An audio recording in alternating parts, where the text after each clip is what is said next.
This video is supported by A-Main Hobbies. Click the link in the description below.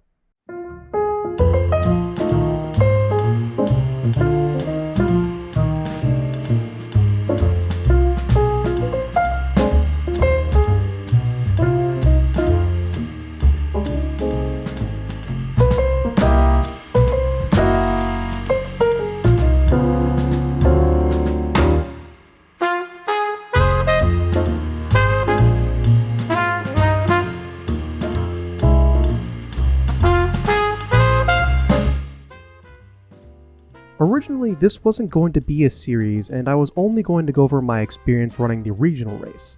But I think cataloging my runs during large events at the track where the Dirt Nationals are going to be taking place in August would be a good use of my time now that I actually have some. Seriously, it's been a very busy few weeks. Anyway, the last race was the Megabucks race at Hobbyton Columbus, The Yard. It's one of the two big dollar races at the track every year, the other being the Grand Slam, both with a prize pool of about $1,000. If you're curious about who won it, that would be Sean Harding this year. Under normal circumstances, I wouldn't have thought I would have been in the running to make the big bucks at all. However, what happened during qualifying would shock both myself and surprise a few people at the track. Before we get to that though, I'd like to take this time to remind you to subscribe to the channel if you haven't already. Be sure to hit the like button if you enjoyed the video as well. I'd also like to take this time to thank A-Main Hobbies for supporting the channel. So if you'd like to support the channel as well, be sure to check out the link in the description below, and anything you buy from them will support me as well. With that out of the way, let's begin. First, let's go over the format of the actual race itself. To put it simply, it's very much like an extended club race with a full practice day prior to race day. Because the Megabucks race isn't actually as big as, say, Masters of Dirt or other such massive events, practice isn't really controlled. Like I said, it is very much a larger club race with money on the line in one of the classes, but we'll get to that in a bit. Anyway, like I said, the track is open for practice on Friday from around 10:30 a.m. to 10 p.m., during which the track is routinely blown off and misted. At the end of the day, at 10 p.m., the track is straight up watered. This is all to keep the grip of the track up, as unlike other indoor tracks around the country, this clay isn't sealed, like Hoosier RC Complex or Beach RC.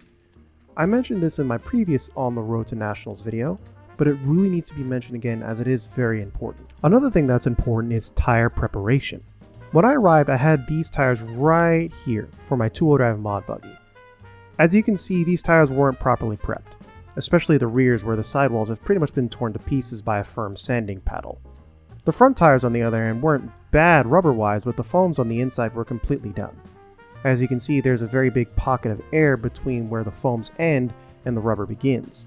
As a result, they gave me very inconsistent grip pretty much everywhere. But the most egregious sin these tires commit is the fact that they're on yellow wheels, being used on an AE car. This simply wouldn't do. Luckily, I had some Proline positrons and electrons in the S3 compound with me as spares, but I really didn't feel comfortable trying to break them in as my last attempt went like this. Luckily, Chris Van Air, who recently qualified for the IFMAR World Championships this year, so congrats for that, had the tools and the know-how to teach me how to properly do it. My issue before was the fact that I was putting way too much pressure on the tires when trying to sand down the treads, and as a result I would cause the tire to sort of roll in on itself, causing the uneven wear. Not only that, but I would also do the same thing to the sidewalls of the tires, ruining those as well. Lastly, I wasn't finishing the scuffing of the tire with a Scotch-Brite pad. After correcting all of these mistakes and taking my time during practice day, on the left is what the tires looked like before, and on the right is what they look like now. Not bad. Of course, none of this would have mattered had it not burned some sauce into the tire itself, so I ended up doing that to both the front and the rear tires, but ended up burning in the fronts a little bit more than the rears as I desired more steering in the car on this layout. Speaking of this particular layout, it was a lot more technical and slow speed than the last one this particular track had. To be honest, I was a bit skeptical of the quality of the flow, but over time I began to enjoy it more and more. Of course, I won't go too into depth as to how the track layout actually flowed, but what I can tell you is that there are plans to put a misting system on the track like at OCRC. I liked it there, and I really look forward to it here. After a lot of practice and tuning on my car on Friday and Saturday morning, it was time for race day.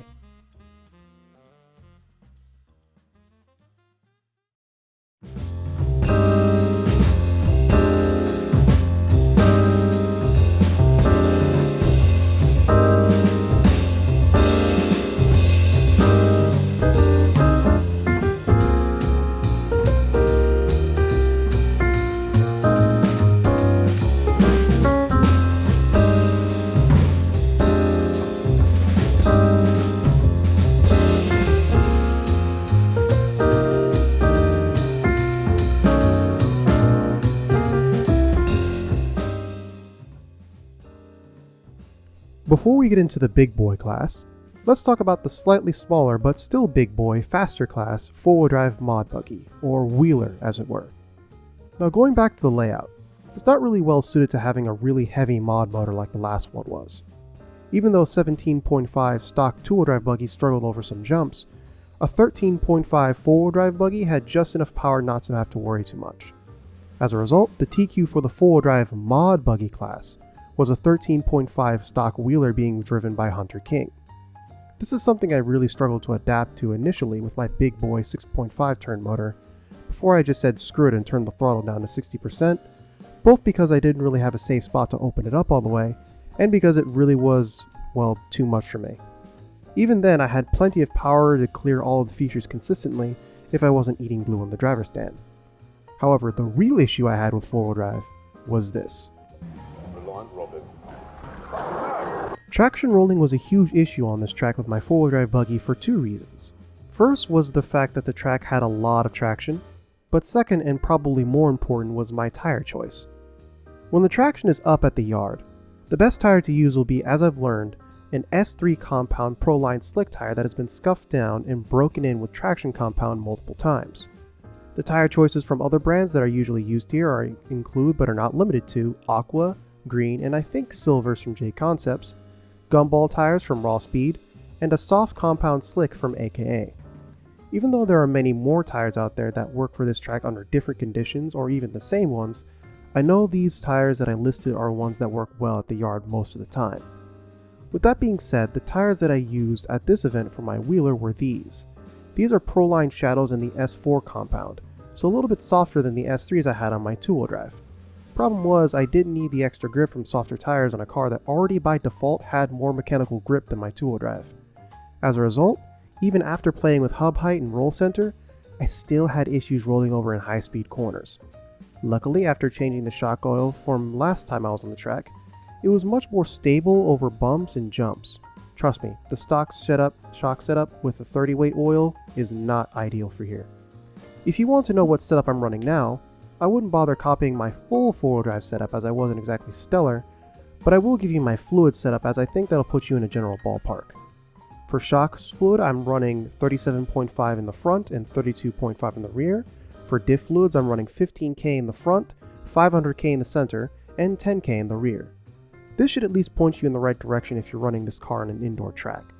For qualifying, it went decently well, about what I expected for myself and what at the time was my best handling car. I did pretty well in the first and second qualifier, but kind of bunked it in the third and main. Mostly nerves from the other class I'm going to go over right about now.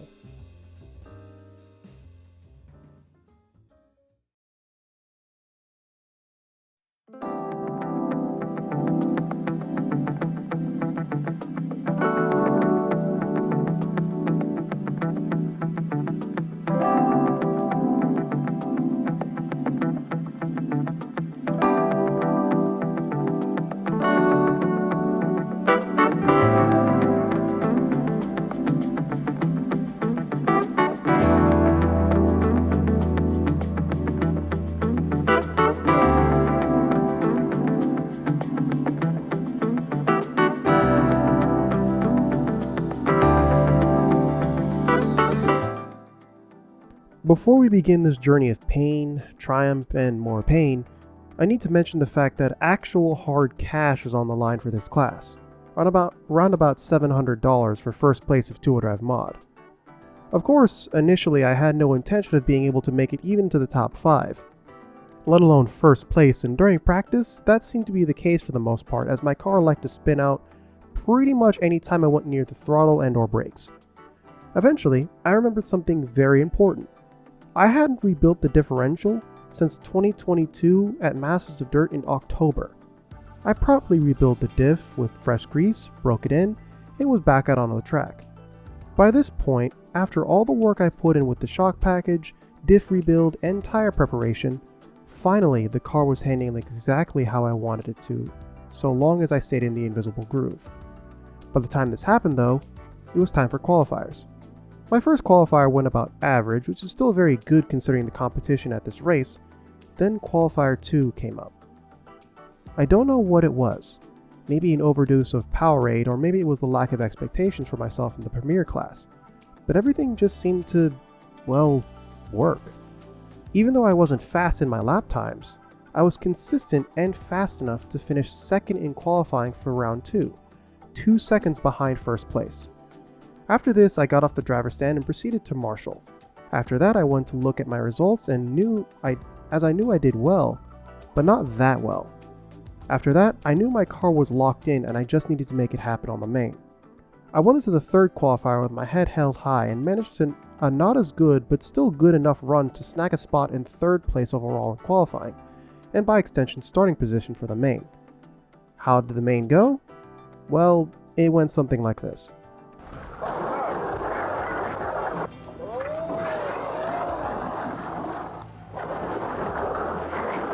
I think you get the idea. I'm usually pretty ice cold on the driver's stand, but under those circumstances, I finally melted. In my attempt to drive quickly and smoothly, I drove poorly by casing jumps wrong and clipping pipes a lot. Overall, I finished 7th with a bruised ego. With that being said, it was still a learning experience for me in more ways than just general car preparation. See, I've never actually driven at that level before, nor have I ever been in the running to win a decent chunk of change before in a race. Well, here I was. With that said, the next time I get up on that driving stand under similar circumstances, it'll be a little bit less nerve-wracking. This learning experience of working under pressure was an excellent reminder that I still have a long way to go before I'm a national ready. Until then, I'm going to race and practice as much as possible. And in this series, I'll be cataloging my progress and what I learn as time goes on. It's not going to be easy, but if I want to be a better driver who can handle pressure, I need to push myself. That's all for now. If you enjoyed this video, be sure to like the video and subscribe to the channel for more. I'd also like to thank Aiming Hobbies for reaching out to me and supporting the channel, so be sure to check out the link in the description below. I'd also like to thank my patrons for continuing to support this channel since the beginning.